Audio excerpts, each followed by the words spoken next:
Então, nós agora vamos entrar aqui na parte interativa do evento. E já tivemos aqui a oportunidade de perceber como é que podemos trabalhar aqui com os post-its. Aqui no brainstorming nós temos quatro secções principais. E então é a pergunta central do evento, que está aqui. Temos depois a secção da economia local, que se forem aqui verificando verticalmente, vêm várias questões relativamente à economia local. Depois temos o emprego, onde também vão encontrar várias questões relativamente ao emprego e à atual situação. E, por fim, as políticas públicas, portanto, isto dentro do brainstorming. Então, agora, o que eu vos vou sugerir é que já tem aqui alguns post-its, podem utilizar estes post-its, mas podem adicionar quantos post-its forem necessários. É que vão navegando entre estas 4 secções e, olhando para as perguntas que aqui estão colocadas, vão tentando encontrar respostas, ideias que possam dar realmente resposta a estas questões. Uma coisa que eu vos vou pedir é, sempre que responderem em frente a uma questão, uma ideia, coloquem, como nós estamos todos em cidades diferentes, coloquem no fim a cidade em que estão a dar essa resposta. Portanto, por exemplo, quais são os principais desafios da comunidade?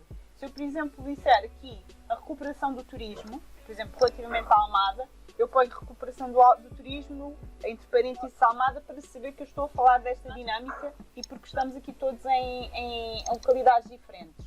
E porque também vai ser interessante perceber aqui esta diferença de situações e, eventualmente, até trazermos ideias que não tínhamos visto.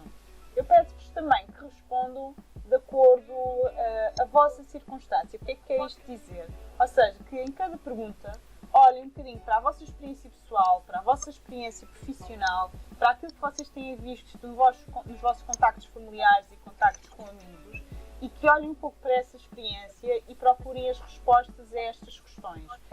De modo a que cada um possa colocar aqui um bocadinho a sua experiência pessoal nas ideias que vai escrevendo, e desta forma podemos ter aqui um conjunto de soluções mais completas.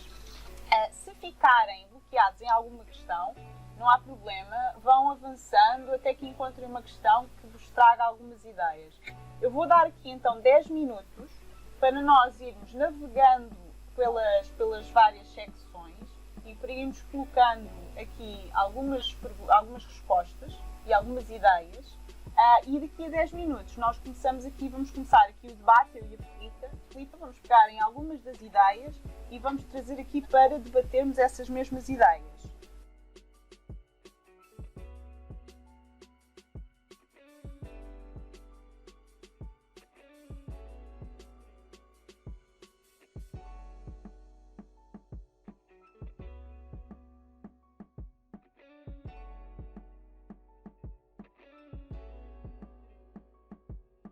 Eu vou começar aqui a pegar em algumas ideias que têm vindo aqui a surgir.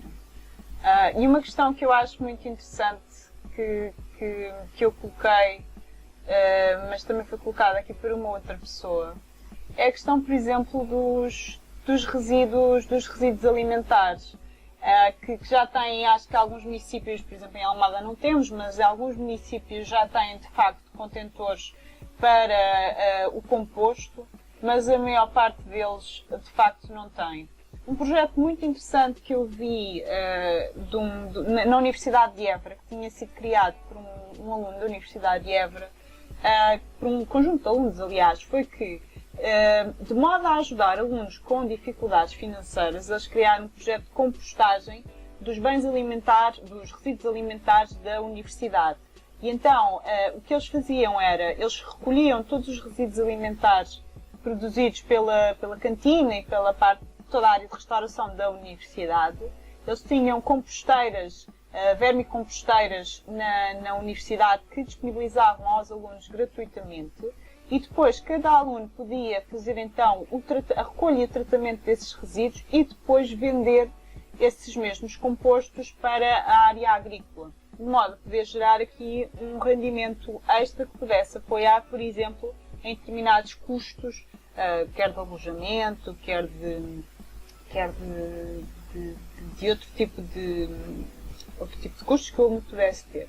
No norte também sei que há uma horta comunitária que eles fazem a recolha também do composto residencial.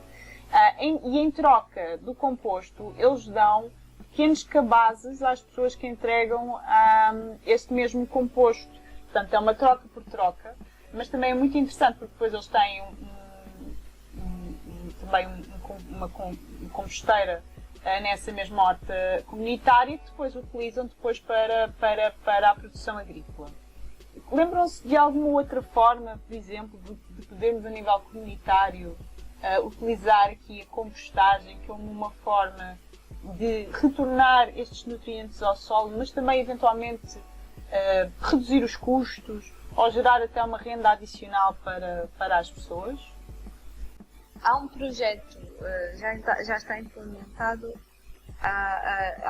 por exemplo, o ReFood e a Fruta Feia, etc., a nível de excedentes e do desperdício, fazem um trabalho incrível.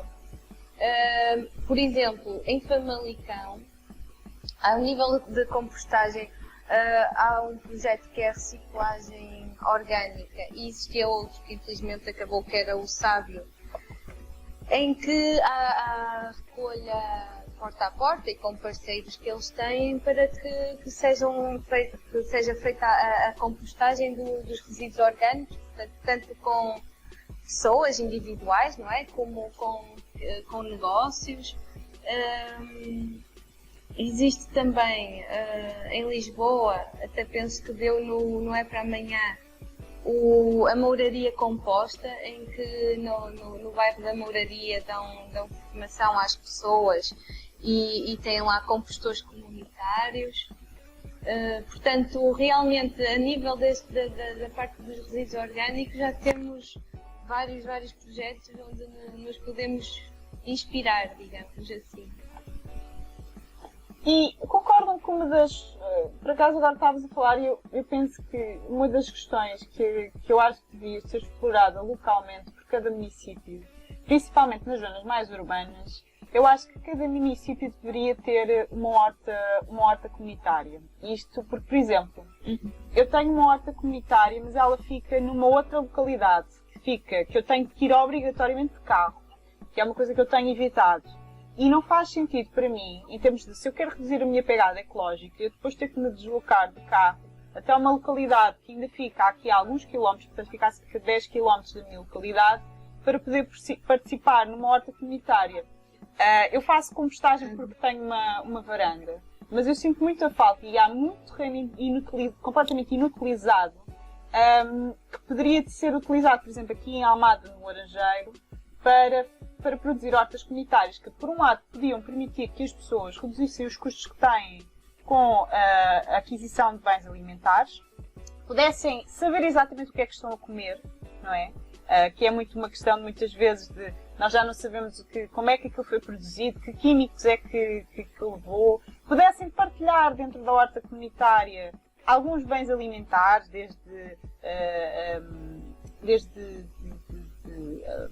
ervas aromáticas, até frutas do pomar, até outras coisas. E eu acho que era muito interessante poder existir esta aposta. E eu coloquei até há pouco tempo um vídeo no grupo da Bicircular, que é de um senhor que eu sou apaixonada, que ele faz hortas, como é que se chama? Ele tem um nome específico, mas a questão é que ele pega em áreas que estejam completamente inutilizadas e transforma essas áreas em hortas, onde eles produzem desde flores a alimentos, legumes, vegetais, frutas, e depois toda a comunidade contribui para a manutenção. E ele até no início começou por fazê-lo de forma ilegal, portanto ele não tinha autorização para fazê-lo, e depois na altura queriam terminar com o que ele estava a fazer, mas depois aquilo ganha uma tração tal que as pessoas conseguiram evitar que acabassem com o projeto. E é muito, muito interessante. Eu acho que é uma coisa que faz muita falta, de modo a unir as pessoas, não é? Quem tivesse interesse nestes temas, não é? Agora estavas a falar e eu achava muito interessante que se pudesse de alguma forma mapear. Muitas vezes há zonas livres de terreno que não estão a ser aproveitadas para nada, não é? E seria muito interessante que de alguma forma isso se pudesse mapear, de forma que quem quisesse regenerar aquele pequeno ecossistema e fazer ali uma horta, não é? Porque hoje em dia, com os conhecimentos que temos da agricultura regenerativa, da permacultura, etc., é perfeitamente possível pegar num terreno que esteja até um pouco em mau estado, em termos dos nutrientes do solo, e fazer daquilo um ecossistema biodiverso, não é? Se calhar era uma oportunidade também de trazer, de não estarmos tão dependentes da compra de legumes e de alimentos e todo o transporte, a cadeia de transporte que isso provoca, não é? E um dos setores que está aqui frisado, em que foi muito impactado, o setor da restauração, por exemplo, não é? Se as pessoas ficassem cada vez menos dependentes dessa compra de alimentos e conseguíssemos fazer essa produção mais local, nas cidades, inclusivamente, acho que é uma grande oportunidade para a economia, para a natureza, para a nossa saúde, para todos. Não, e depois às vezes uma coisa muito interessante, que eu às vezes vejo, e que por exemplo, eu vivo num prédio, não é? Eu tento fazer algumas coisinhas, mas são muito pouco, na minha varanda, porque não tenho espaço. Mas eu tenho muitas vivendas na minha rua. E o que eu vejo é que há muitas pessoas, às vezes, que têm terrenos, mas que se calhar não têm tempo ou disponibilidade de cultivar lá uma horta ou alguma coisa.